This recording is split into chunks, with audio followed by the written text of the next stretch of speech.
It's getting a little closer than you think in the Monday. Shh! Quiet, please! Hello class. Welcome to this week's filmmaking lesson. The sponsor video will be Like Palm Cheerleading Dance. It will be Winnie the Pooh helping others. The Disney Plus service will go on to November 12, 2019. And today is May 1st, we will do home video releases. Today, we will be doing Backdraft 1991 film. Here is the plot in this film. Two firefighters of Engine 17 of the Chicago Fire Department are brothers. Lieutenant Stephen Bull McCaffrey, the elder, is experienced, while Brian has labored under his brother's shadow his entire life. Brian returns to firefighting after a number of other career falters, though Stephen has doubts that Brian is fit to be a firefighter. In 1971, Brian witnessed the death of their firefighting father, Captain Dennis McCaffrey, while accompanying him on a call. The longest serving of all the men at Engine 17, John Axel Cox, served under the McCaffrey's father, and was like an uncle to the boys when their father died. He attacks fires head-on, but is concerned about Stephen's unorthodox methods and disregard for safety procedures. Helen McCaffrey is Stephen's estranged wife and the mother of their son, Sean. Helen has grown fearful of Stephen's dedication to firefighting and the risks he takes. While they are still in love, she's separated from Stephen to protect herself and Sean. Martin Swayze is an alderman on the Chicago City Council. Swayze hopes to be elected mayor, but has supported fire department budget cuts. Many of the rank-and-file firemen believe the cuts are endangering firefighters' lives.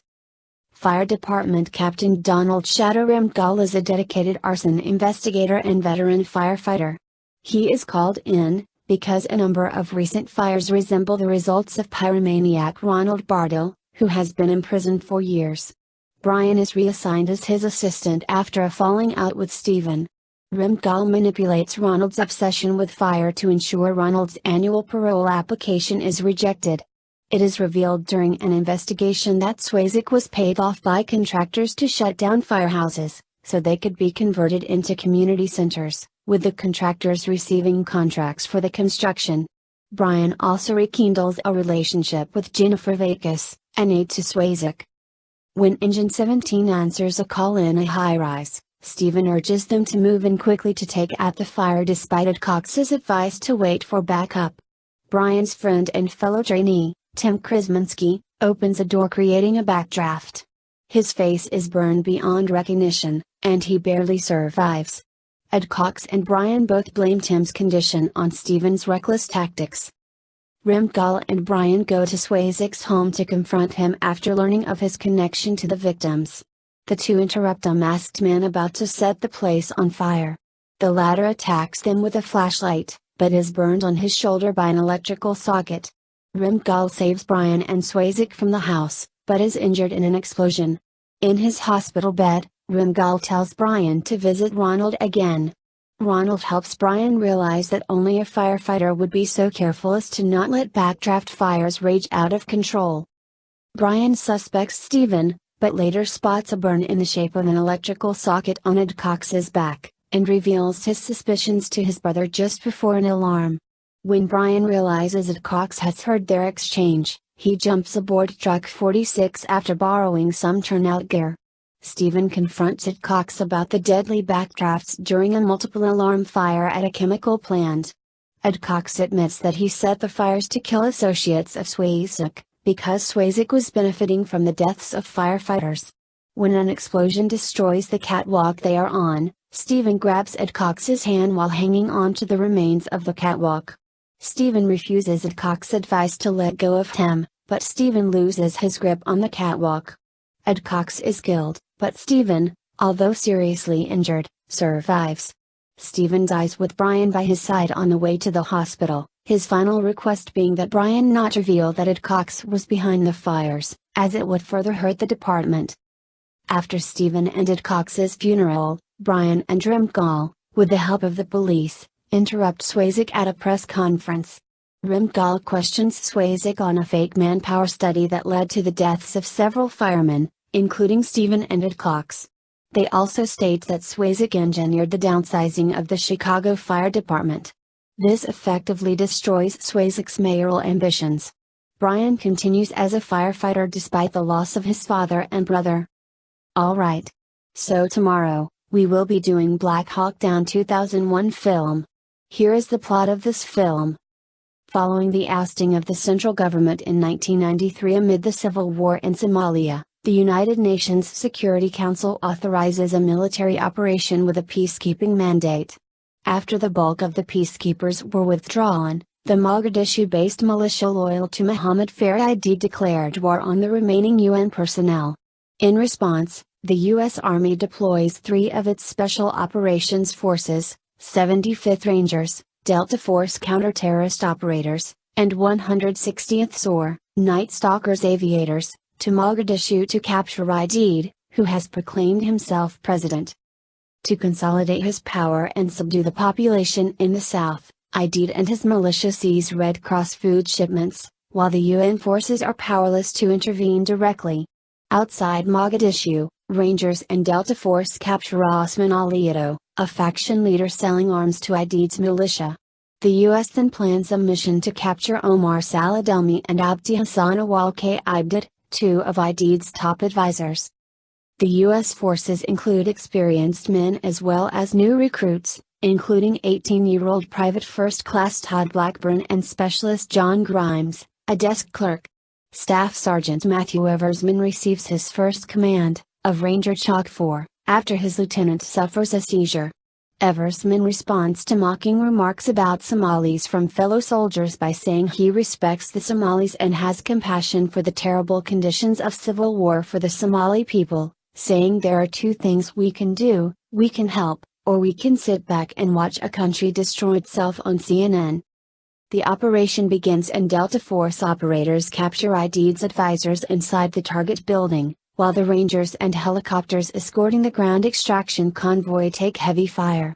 Blackburn is severely injured when he falls from one of the Black Hawk helicopters, so 3 Humvees led by Staff Sergeant Jeff Struiker are detached from the convoy to return Blackburn to the UN-held Mogadishu airport. Sergeant Dominic Pilla is shot and killed just as Struiker's column departs, and shortly thereafter Black Hawk Super 6-1, piloted by Chief Warrant Officer Clifton Elvis Wolgett, is shot down by a rocket-propelled grenade. Both pilots are killed, the 2 crew chiefs are wounded, and 1 Delta Force sniper on board, Bush, escapes in an MH-6 Little Bird helicopter. The ground forces are rerouted to converge on the crash site. The Somali militia erects roadblocks, and Lieutenant Colonel Danny McKnight's Humvee column is unable to reach the crash area while sustaining heavy casualties. Meanwhile, 2 Ranger Chalks, including Eversman's unit, reach Super 6-1's crash site and set up a defensive perimeter to await evacuation with the 2 wounded men and the fallen pilots. In the interim, Super 6-4, piloted by Chief Warrant Officer Michael Durand, is also shot down by a rocket-propelled grenade and crashes several blocks away. With Captain Mike Steele's Rangers pinned down and sustaining heavy casualties, no ground forces can reach Super 6-4's crash site nor reinforce the Rangers defending Super 6-1. 2 Delta Force snipers, Sergeant First Class Randy Shagart and Master Sergeant Gary Gordon, are inserted by helicopter to Super 6-4's crash site, where they find Durand still alive. The site is eventually overrun, Gordon and Shagart are killed, and Durand is captured by Aidid's militia. McKnight's column relinquish their attempt to reach 6-1's crash site and return to base with their prisoners and the casualties. The men prepare to go back to extract the Rangers and the fallen pilots, and Major General Garrison sends Lieutenant Colonel Joe Cribbs to ask for reinforcements from the 10th Mountain Division, including Malaysian and Pakistani armored units from the UN coalition. As night falls, Aidid's militia launch a sustained assault on the trapped Americans at Super 6-1's crash site. The militants are held off throughout the night by strafing runs and rocket attacks from AH-6J Little Bird helicopter gunships, until the 10th Mountain Division's relief column is able to reach the American soldiers. The wounded and casualties are evacuated in the vehicles, but a few of Rangers and Delta Force soldiers are forced to run on foot from the crash site to reach the safe zone at the stadium. The end titles recount the immediate aftermath of the mission and end of U.S. military operations in Somalia. Michael Durand was released after 11 days of captivity, after which President Bill Clinton withdrew all U.S. forces from Somalia. During the raid, over 1,000 Somalis died and 19 American soldiers lost their lives. Delta SGTS. Gordon and Shagart were the first soldiers to receive the Medal of Honor posthumously since the Vietnam War. Muhammad Farid was killed in 1996. The following day General Garrison resigned. Alright. On Wednesday, we will be doing Everybody Knows. Here is the plot in this film. The story follows Laura, Penelope Cruz, a Spanish woman living in Buenos Aires, who returns with her teenage daughter Irene and young son to her hometown outside Madrid for a family wedding. However, the trip is upset by unexpected criminal events that bring past secrets out into the open. 4. When Irene is kidnapped and Laura is forced to come up with ransom money without involving the authorities, the whole family becomes part of the investigation. Alright. On Thursday, we will be doing Forrest Gump 1994 film. Here is the plot in this film. In 1981, at a bus stop in Savannah, Georgia, Forrest Gump recounts his life story to strangers who sit next to him on a bench. In 1951, in Greenbow, Alabama, young Forrest is fitted with leg braces to correct a curved spine, and is unable to walk properly. He lives alone with his mother, who runs a boarding house out of their home that attracts many tenants, including a young Elvis Presley, who plays the guitar for Forrest and incorporates his jerky dance movements into his famous performances.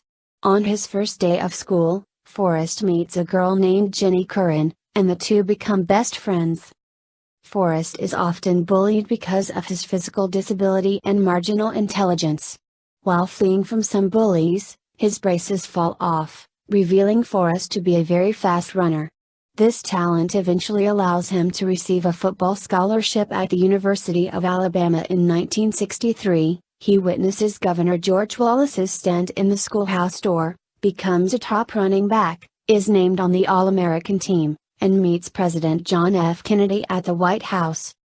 After his college graduation, Forrest enlists into the U.S. Army, where he befriends a fellow soldier nicknamed Bubba, who convinces Forrest to go into the shrimping business with him after their service. In 1967, they are sent to Vietnam, serving with the 9th Infantry Division in the Mekong Delta region. After a few routine operations, their platoon is ambushed while on patrol, and Bubba is killed in action. Forrest saves several wounded platoon mates, including his lieutenant, Dan Taylor, who loses both his legs, and is awarded the Medal of Honor for his heroism by President Lyndon B. Johnson.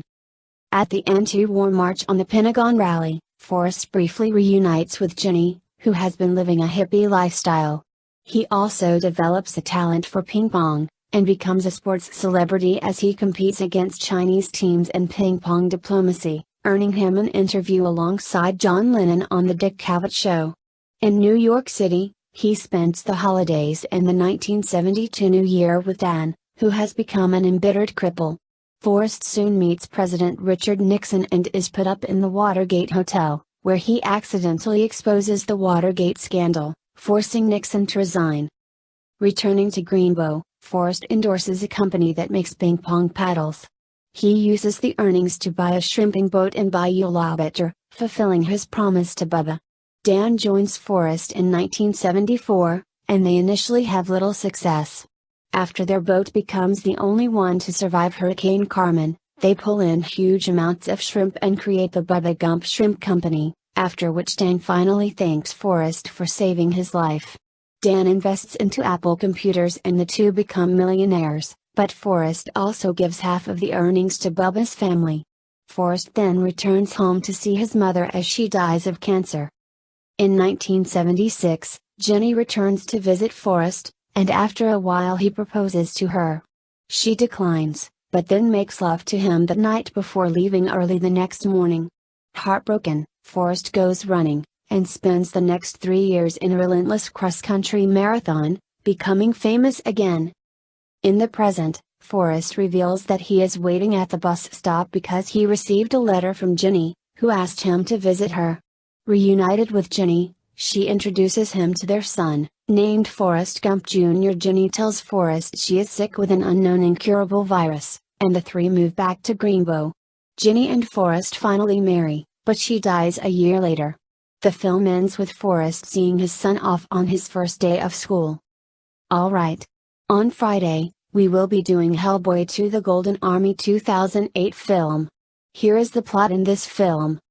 During Christmas 1955, a young Hellboy is told a bedtime story by his adoptive father, Trevor Brottenham, of an ancient war between human and magical creatures. After the magical creatures are driven back by the humans, the goblin blacksmiths extend an offer to Balor, king of the elves, to build him an indestructible mechanical army. Encouraged by his son Prince Nuada, Balor accepts. The Golden Army subsequently decimates humanity.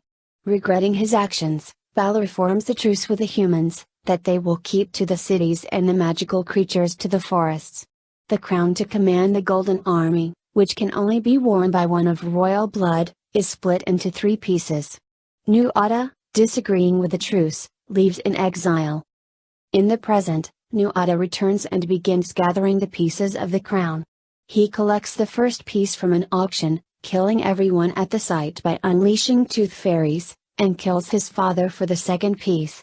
His twin sister, Princess Nuala, escapes with the final piece. Meanwhile, at the BPRD, Hellboy is having issues with his girlfriend Liz, and dislikes that their organization must operate in secrecy. Investigating the auction slaughter, Hellboy allows himself to be revealed to the world. In the commotion, Abe Sapien discovers Liz is pregnant. She swears him to secrecy. Furious at Hellboy's actions, the Bureau's superiors send the ectoplasmic medium Johann Kraus to rein him in. With Kraus in charge, the team tracks the Tooth Fairies to a secret market under the Brooklyn Bridge. Abe finds Nuala, who has obtained a map leading to the Golden Army, and falls in love with her. Hellboy fights and kills Nuada's accomplice Wink, and an elemental forest god that Nuada summons against him. During the fight, Nuada questions why he fights for the humans when they have driven the magical creatures into hiding, of which he too is one.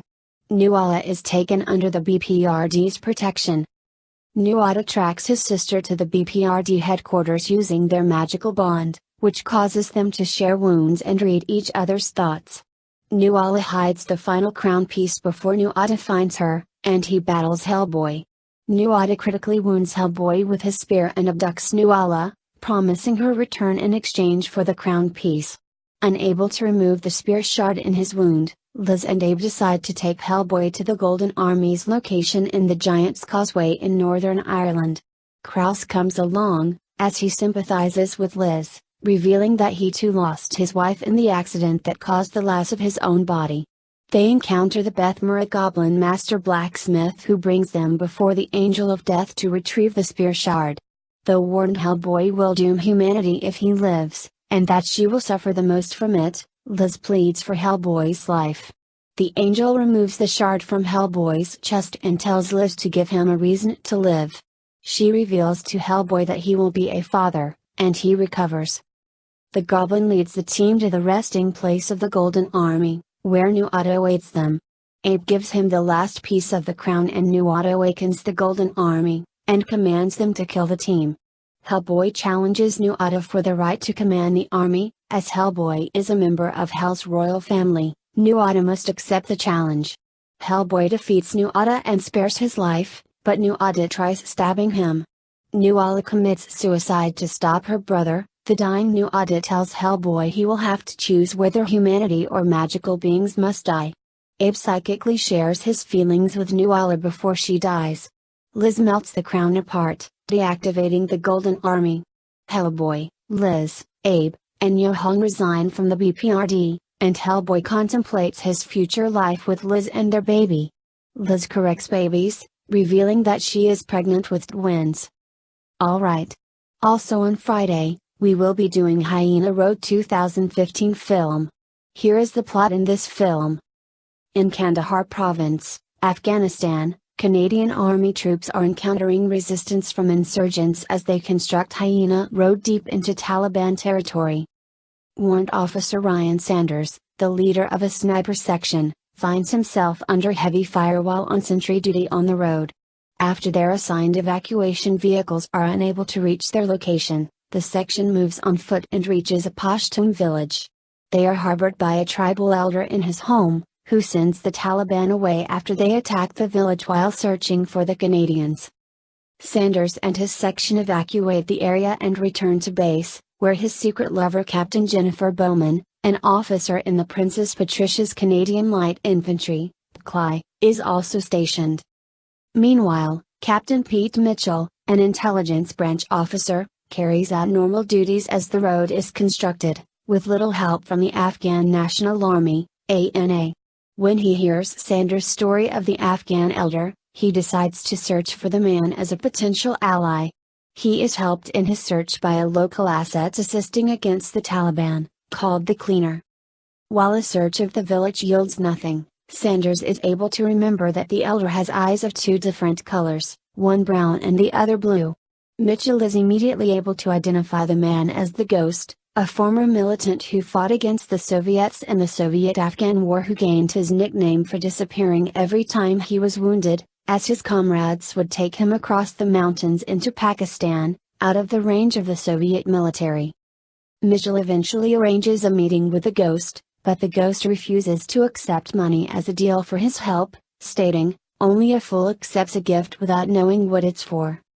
Meanwhile, the Canadians' Afghan ally, Bashir Daud Khan, BDK, and his son, Kareem, are double-crossing them and are working with the Taliban.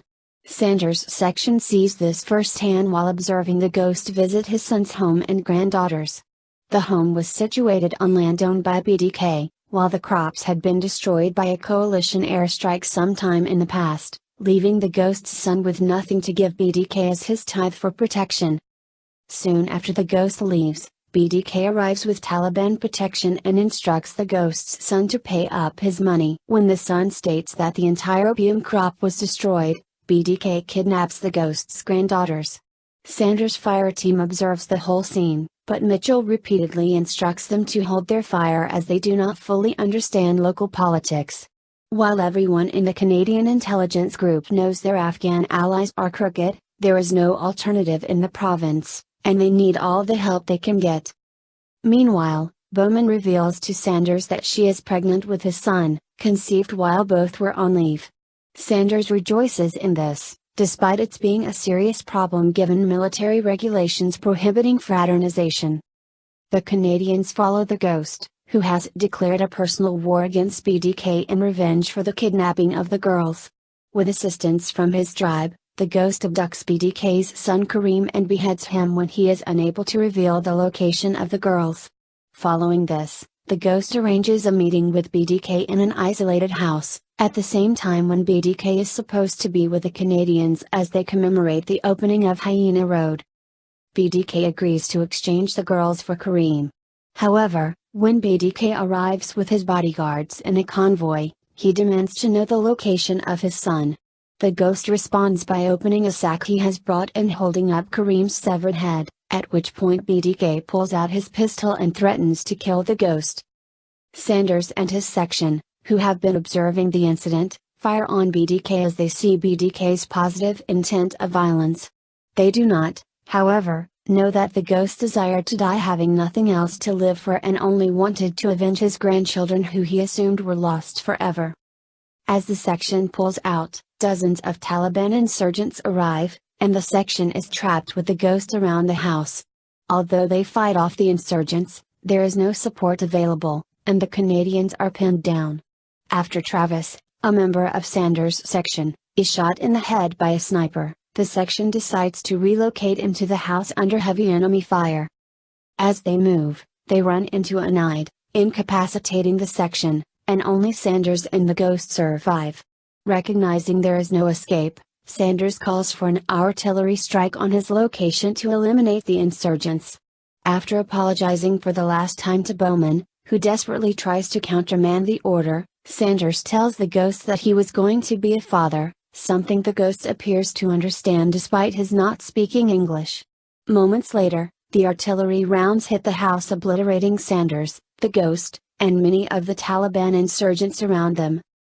Later, Canadian troops rescue numerous Afghan children, including the ghost's granddaughters, from one of BDK's safe houses, having acted on the cleaner's information and other assets. The film ends with a ramp ceremony for Sanders and his section as Mitchell talks about how things will eventually get better, in the long term. Alright.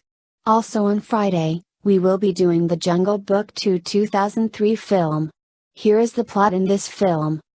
Mowgli is living in the man village with the girl who lured him in, Shanti, his adopted brother Ranjan, and Ranjan's parents.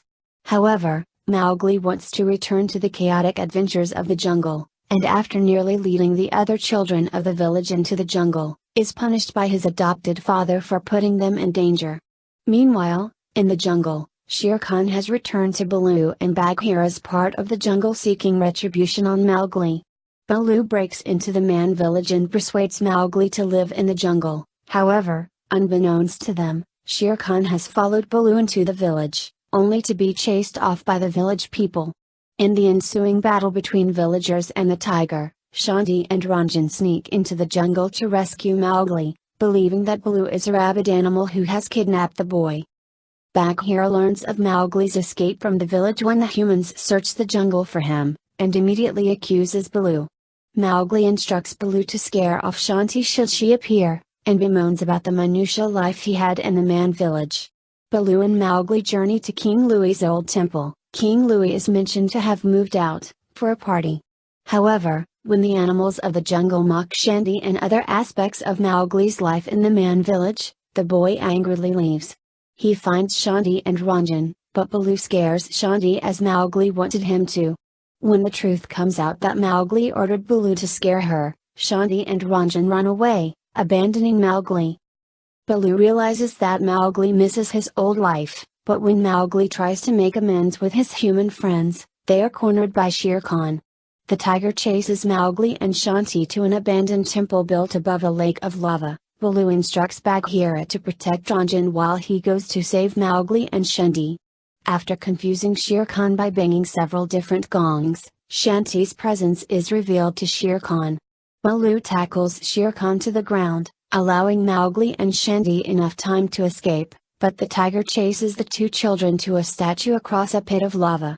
Shere Khan is trapped within the statue's mouth, and it plummets onto a large stone that resides in the lava below. With his nemesis finally defeated, Mowgli returns to the man village with Shanti and Ranjan, but they return to visit Baloo and Bagheera in the jungle on a daily basis. Alright. Also on Friday, we will be doing the Lego Movie 2 the second part. Here is the plot in this film. Following the destruction of the Quiggle, Finn's sister Bianca has been invited to share their father's Lego collection. In the Lego universe, this is represented by the arrival of Duplo aliens. Emmett builds the aliens a heart as a token of friendship, but when one eats it and playfully demands more, Lucy interprets this as an attack and retaliates. The Duplo creatures cry and invade, making a mess of Bricksburg.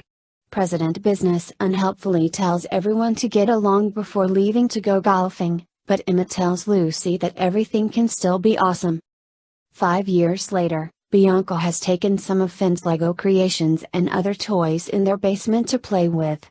10. In the Lego universe, the Duplo army's invasions have turned Bricksburg into the post-apocalyptic wasteland Apocalypseburg, hardening its citizens. Emmett remains upbeat and wants to move into a dream home with Lucy, but is troubled by visions of an impending cataclysm dubbed Armageddon. A mini doll named Sweet Mayhem arrives and proclaims that Queen Uva Wannabe of the Sistar system wants to marry Apocalypseburg's leader. Mayhem's forces kidnap Batman, Lucy, Benny, Metalbeard, and Unikitty to the Sistar system, where Batman eventually agrees to marry Wannabe, while the others are placed in environments designed to tempt them, which only Lucy resists. In pursuit, Emmett converts his house into a spaceship and travels through the Stargate, out of the basement, and is saved from an asteroid field by rugged adventurer Rex Dangervist. Emmett begins to mimic Rex, hoping to impress Lucy. Lucy and her friends are taken to a spa. Seeing her friends enjoy the catchy pop music, Lucy thinks they are being brainwashed and escapes to find Emmett. Rex and Emmett evade Wannabe's forces and find Lucy. Emmett devises a rescue plan. Lucy will switch off the music, and Emmett will destroy the reception cake, encased in a temple, to stop the wedding. As Lucy fights mayhem, she learns the Sistar system never meant to antagonize Apocalypseburg, but merely failed to communicate their desire to coexist in peace. In the real world, Bianca simply wants Finn to play with her. She also discovers that Queen Gva Wanabe's original form was the heart Emmett gave the aliens. Realizing Rex has sinister motives, Lucy tries to stop Emmett but, manipulated by Rex, he destroys the temple. In the real world, Emmett's destruction is carried out by Finn angrily destroying Bianca's Lego creations. Emmett realizes his mistake but is seized by Rex, knocking Lucy onto a shelf. Now in the real world, she watches the siblings bicker. Aboard his ship, Rex reveals that he is an embittered version of Emmett from the future, abandoned for years underneath the dryer after crashing in the asteroid field. He became Rex, Radical Limited's dream, and built a remote time machine to save Emmett. As revenge for being neglected while the other toys were played fault with, Rex has tricked his past self into bringing about Armageddon. In the real world, Bianca and Finn's mother halts their bickering and asks them to put away their Lego sets, representing Armageddon, as in Armageddon. Bianca puts Lucy in storage with the others, bringing an apparent into the Lego universe that Lucy calls into question. In the real world, Finn hears Lucy and the others singing "Everything's Not Awesome" as Rex knocks Emmett under the dryer.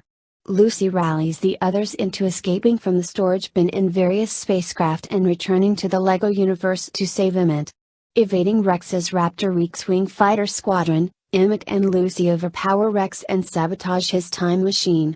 Rex redeems himself as he and his timeline fade from existence, and Emmett and Lucy reconcile. Wanabe and Batman wed, as Finn and Bianca agree to play together again. Their mother returns their Lego sets and Finn repairs Bianca's creations, reversing Armageddon. The Lego universe is transformed into a mishmash of the restored Bricksburg and the Sistar system, the peaceful Sispocalypstar. President Business returns from golfing, but is immediately ejected from the Lego universe. Emmett's dream house is rebuilt, and Lucy reveals that she was one of the original artists of Everything is Awesome, much to Emmett's surprise. Alright. Also on Friday, we will be doing the Little Mermaid 30th Anniversary Signature Collection. Here is the plot in this film.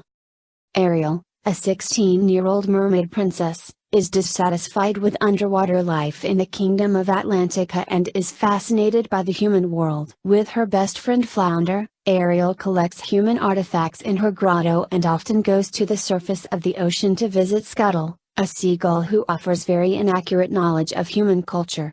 She ignores the warnings of her father King Triton, the ruler of Atlantica, and Sebastian, a crab who serves as Triton's advisor and court composer, that contact between merpeople and humans is forbidden.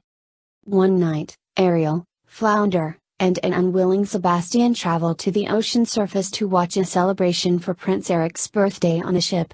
Ariel instantly falls in love with Eric. Shortly afterward, a violent storm arrives, which wrecks the ship and tosses Eric overboard. Ariel rescues him and brings him to shore. She sinks to him, but immediately leaves just as he regains consciousness to avoid being discovered. Fascinated by the memory of her voice, Eric vows to find the girl who saved and sing to him, and Ariel vows to find a way to join him in his world. Noticing a change in Ariel's behavior, Triton questions Sebastian about her behavior and learns of her love for Eric. Triton confronts Ariel in her grotto, and destroys the artifacts she collected with his trident. After Triton leaves, two eels named Flotsam and Jetsam convince Ariel to visit Ursula the Sea Witch. Ursula makes a deal with Ariel to transform her into a human for 3 days in exchange for Ariel's voice, which Ursula puts in a nautilus shell. Within these 3 days, Ariel must receive the kiss of true love from Eric. If Ariel gets Eric to kiss her, she will remain a human permanently. Otherwise, she will transform back into a mermaid and belong to Ursula. Ariel accepts and is then given human legs and taken to the surface by Flounder and Sebastian. Eric finds Ariel on the beach and takes her to his castle, unaware that she is the one who had rescued him earlier. Ariel spends time with Eric, and at the end of the second day, they almost kiss but are thwarted by Flotsam and Jetsam. Angered at Ariel's close success, Ursula disguises herself as a beautiful young woman named Vanessa and appears on shore singing with Ariel's voice. Eric recognizes the song and, in her disguise, Ursula casts a hypnotic enchantment on Eric to make him forget about Ariel. The next day, Ariel discovers that Eric will be married to Vanessa. Scuttle discovers Vanessa's true identity and informs Ariel, who immediately pursues the wedding barge. Sebastian informs Triton, and Scuttle disrupts the wedding with the help of various sea animals. In the chaos, the Nautilus shell around Ursula's neck is destroyed, restoring Ariel's voice and breaking Ursula's enchantment over Eric. Realizing that Ariel is the girl who saved his life, Eric rushes to kiss her, but the sun sets and Ariel transforms back into a mermaid. Ursula then kidnaps Ariel. Triton confronts Ursula and demands Ariel's release, but the deal is inviolable. At Ursula's urging, Triton agrees to take Ariel's place as Ursula's prisoner, giving up his trident. Ariel is released as Triton transforms into a polyp and loses his authority over Atlantica. Ursula declares herself the new ruler, but before she can use the trident, Eric intervenes with a harpoon. Ursula attempts to kill Eric, but Ariel intervenes, causing Ursula to inadvertently kill Flotsam and Jetsam.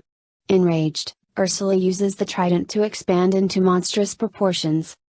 Ariel and Eric reunite on the surface just before Ursula grows past and towers over them. She then gains full control of the entire ocean, creating a storm and bringing sunken ships to the surface. Just as Ursula is about to destroy Ariel, Eric steers a wrecked ship towards Ursula, impaling her with its splintered bowsprit. With Ursula defeated, Triton and the other polyps in Ursula's garden revert to their original forms. Realizing that Ariel truly loves Eric, Triton willingly changes her from a mermaid into a human permanently and approves her marriage to Eric. Ariel and Eric marry on a ship and depart. Alright. Also on Friday, we will be doing The Prodigy. Here is the plot in this film. On August 22, 2010 in rural Ohio, serial killer Edward Skarka is shot to death during a police raid of his farmhouse. At the time of Edward's death, married couple Sarah and John give birth to their son, Miles, in Pennsylvania. Miles shows extreme wisdom and intelligence from a young age, and begins speaking fluently before he is even a toddler. When Miles turns 8 in 2018, Sarah and John begin noticing behavioral changes in him. One night he plays a prank on his babysitter Zoe, seriously injuring her, but claims no memory of the incident. At school, he attacks a classmate with a wrench. Sarah brings Miles to psychologist Elaine Strasser, and turns over a tape recording of him talking apparent gibberish in his sleep. Elaine gives the tape to a colleague, Arthur Jacobson, an expert on rebirth and reincarnation. Arthur reveals that the gibberish Miles spoke is in fact Hungarian, and that the words translate to "I'll cut your eyes out and watch you die, whore." Sarah is unwilling to believe Arthur's assertion that an unsettled spirit wants control of the boy's body. At home, the family's dog goes missing, and John becomes infuriated when he finds that Miles has been recording the couple's bedroom with a baby monitor. John leaves to stay with his brother, leaving Sarah alone with Miles. Sarah later finds a swarm of flies in the house and discovers the family's dismembered dog in the basement. Miles apologizes, explaining that someone is invading his dreams every night, and that he has to make room. Sarah brings Miles to see Arthur, who hypnotizes him in the hopes of engaging in past life regression, which will allow him to speak to the dark spirit in Miles's body. The regression is successful, and the individual explains that his parents were Hungarian immigrants. The session goes awry when Miles threatens to accuse Arthur of drugging and molesting him, which prompts Arthur to end the session. Afterward, Arthur finds Skarka carved into his leather couch from the boy's fingernails. He calls Sarah and explains that he believes Miles's body is being possessed by Edward Skarka, attempting to return to continue his killing spree. Upon researching Edward, Sarah finds he died only minutes before Miles's birth, and is startled to see that, like Miles, he had two different colored eyes. John and Sarah decide to have Miles incarcerated, but Miles stabs John en route to the facility, causing him to crash, John goes into a coma as a result of the accident. In Miles's room, Sarah uncovers a cache of newspaper clippings about Edward's crimes, as well as a book by Margaret St. James, Edward's final victim, who escaped and led authorities to him. Sarah realizes Edward is attempting to return to claim Margaret. She decides to kill Margaret herself, ending Edward's need for Miles's body. She drugs Miles with sleeping pills and the two drive to Margaret's rural farmhouse. Sarah poses as a battered woman who was touched by Margaret's book, persuading Margaret to allow her inside. She then draws a gun but is unable to bring herself to shoot. Miles enters and brutally attacks Margaret with a butcher knife, stabbing and disemboweling her. Sarah chases Miles outside to console him, believing Edward has left his body now that his final deed is complete. However, he reveals that Edward has taken full control, and Miles's soul has already been vanquished. Horrified, Sarah attempts to shoot him, but before she can, a farmer shoots her with a rifle, killing her. Sometime later, Miles is taken to live in a temporary foster home until John is discharged from the hospital. In his new bedroom, Miles stares into a mirror, which reflects back the image of Edward. Alright. Also on Friday, we will be doing They Shall Not Grow Old. Here is the plot in this film. Actually, there was no plot in this film. So, also on Friday, we will be doing What Girl Want. Here is the plot in this film. Ollie Davis is a successful sports agent who is constantly boxed out by her male colleagues. She expected to be made partner at the agency she works at. However, she does not receive the title since someone did not vote for her. She begins to question what more she needs to do to succeed in a man's world, until she gains the ability to hear men's thoughts from an encounter with a psychic sister. With her newfound power, Ollie looks to outsmart her colleagues as she races to sign the next basketball superstar, Jamal Berry. Using her newfound powers, she learns the location of a poker game, which Jamal's father and manager, Joe, will be attending. She shows up to the game, uninvited, much to the chagrin of Ethan, who was made partner over her. Ollie could hear the thoughts of the men during the game, and manages to put herself in a situation where she and Joe were the only players left in the game. She loses, on purpose, to please Joe. Later, during a pitch to Jamal to choose Summit, Ollie's agency, to represent him, Jamal is disappointed with the lame 90s video with racy images and bad editing. Ollie manages to save the agency by appealing to Jamal's interests, and the promise of a successful career ahead. After the meeting, Ollie hears the voice of Joe saying how he doesn't trust a woman without a family. She sees Will, whom she met at a bar previously and slept over at his place. However, she had run out after meeting his son, Ben, and seeing the picture of Will with his ex-wife, without giving Will a chance to explain himself. She passes Will off as her husband, and invites him, Ben, Joe, and Jamal to a basketball game on the weekend. At the basketball game, Joe becomes impressed with how much of family woman Ollie appears to be, unaware of the actual circumstances. Jamal meets Grant Hill, his idol. Everything seems to be working in Ollie's favor as Jamal is impressed with her efforts. Brandon, Ollie's assistant, sets up a double date for Ollie and Will with her friend Mari and her boyfriend. During the billiards game, Ollie overhears Mari's boyfriend checking out another woman, to her disdain. Will, however, has only eyes for her. They go home and have sex, with Ollie using Will's voice in her head to do exactly what he wants her to do. Sometime later, Jamal and Joe were shown on the news, with Ethan having promised to sign Jamal with his new agency, having quit Summit. The agency is in China, and is offering Jamal a 5% commission. Ollie feels defeated since signing Jamal was her plan to win recognition.